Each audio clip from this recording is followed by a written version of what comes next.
Here, and I'm honored and privileged to be here at the Consto 2012 in Pune here on behalf of Indian Green Building Council. My senior colleague Mr. Anand was supposed to give this presentation, but I'm trying to substitute for him because he had some unavoidable engagements elsewhere. So at the outset I would like to thank all the organizers, including our Honorable M.K. Wagh Saab of Shikre Construction Technologies, and our local chapter leaders, Mr. Lalit Kumar Jain, who is our chairman of the Pune chapter of IGBC, Ms. Purva Keshkar, who is the co-chair, and J.R. Tanti Saab, who is also co-chair for our IGBC chapter, for their kindly supporting us in so many activities in this very dynamic Pune chapter of IGBC, and for gracing the occasion with their presence. So I would just like to give a background on the Pune chapter itself. We have around 88 members here. As I just said, it's been one of the most dynamic chapters of IGBC throughout the country. So, and then we have almost 70 projects here registered under the Green Building Rating Systems of IGBC in Pune and around, which cover almost 65 million square feet of built up area.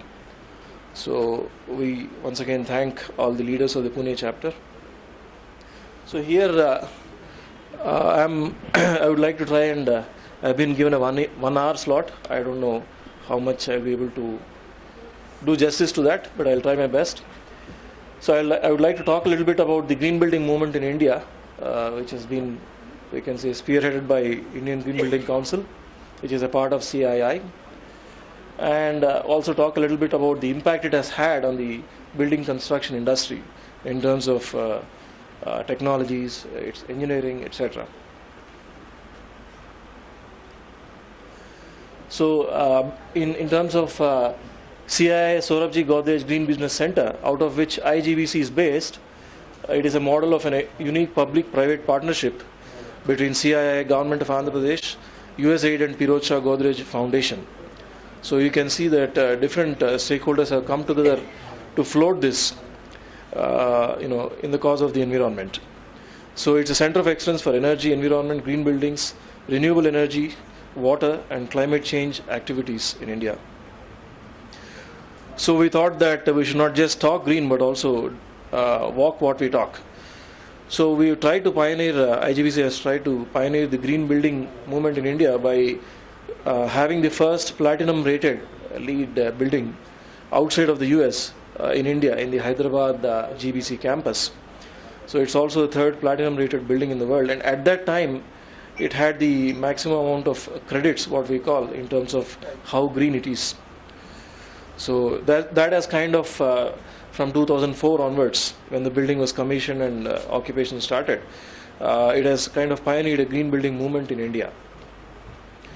So what are green buildings? Let us try to understand the background or the need for green buildings. If you see the building sector in India, it is growing very rapidly. This is common knowledge. As that statistic or graph there says, in the next 20 years, we are it has been projected that 100 billion square feet of new built-up space will come up in the building sector, in various sectors, not least the residential sector and the commercial sector. So there is something which needs to be done to channel this rapid, or we can even say alarming rate of growth in a sustainable manner. So that is the kind of issue which IGBC is trying to address.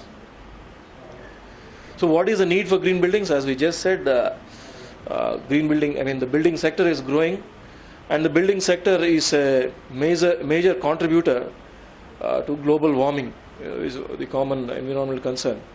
You can see that it guzzles anywhere from 25 to 40% of the global energy consumption, and contributes almost 40% of the GHG emissions, and so much of solid waste generation also, which comes out both during construction and in terms of during occupancy.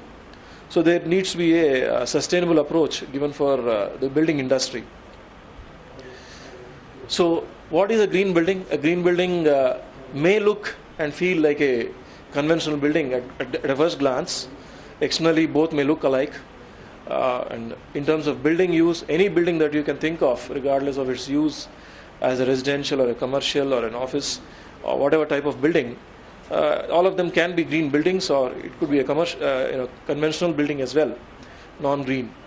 But the difference is that there is a concern for human comfort and well-being in the indoor spaces. In our rating systems in IGBC, we have a whole module called Indoor Environmental Quality, which is dedicated to address that issue. And there are a lot of operational savings for those who develop the buildings and maintain the buildings in terms of energy, in terms of water, even in terms of materials. And then, of course, last but the most important point is it has a minimal impact on the environment.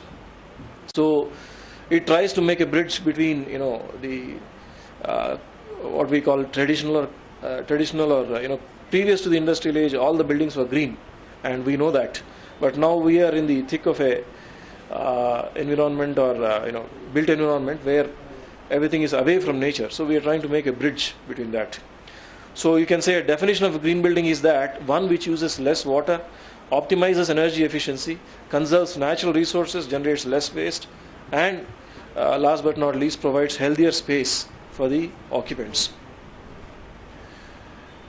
So some of the tangible benefits are you can reduce the operating costs, and you can throughout the life cycle you can get better economies of operation.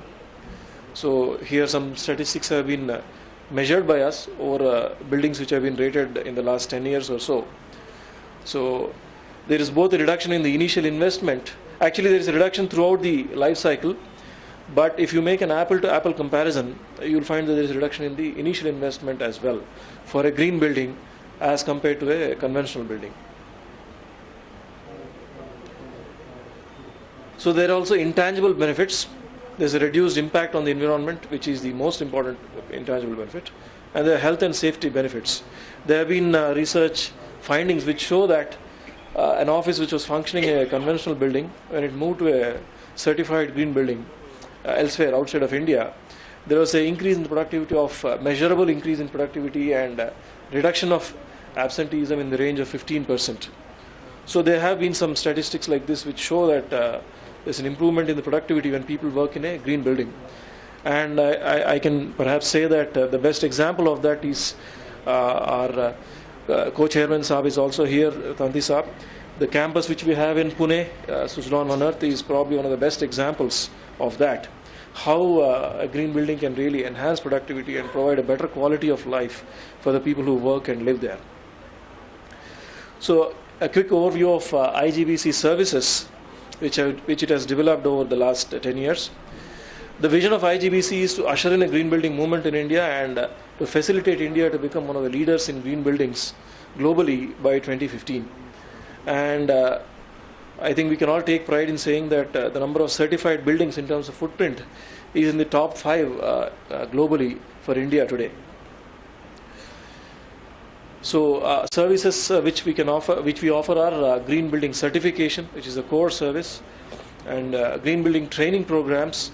All kinds of professionals, architects, consultants, people from the building manufacturing sector, etc. All of them, we are trying to train them, introduce them to the concepts of green building, and so that they can make their own projects green. And we also have membership. We invite various manufacturing houses and consultants to become members of IGBC and take the leadership and ownership of leading the green building movement across various regions of the country. We also conduct an accredited professional IGBC AP exam. So far we have more than 700 consultants and others related to the building industry who have qualified this exam. So we also do projects relating with various bilateral, multilateral agencies, and we do a lot of chapter activities to try to promote it among the masses or the general public, the concepts of green and green buildings. We also have a directory of manufacturers and major vendors, which has been much taken advantage of by various consultants who are designing and constructing green buildings. So we also do an annual flagship event for green buildings, which is the Green Building Congress. This year it has happened in October in Delhi, as you all know.